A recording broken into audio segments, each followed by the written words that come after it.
ደህና ጉርሻ ከሰጠ የሆነ ቀን ዝም ብለህ ሻይ ነገር ከቀጫችሁ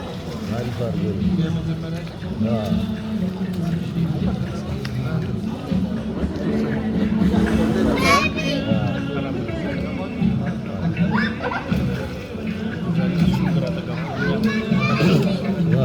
ብዙ እኮ ነው 500 ብር መዋኛ እራሱ ብዙ ሂስ ከዛ ኋላ ግን ምንም እንትን አላልኩም። እኔ ለመድኩ አይቱን ለመድኩ ግን መጀመሪያ ቀን ግን ሰፖርት አደረገልህ በደንብ ያሳየቻችሁ እኮ አሁን ትንሽ የተነቃቀው የልጅ ትስሩ እቺ ካቹ በርዷታል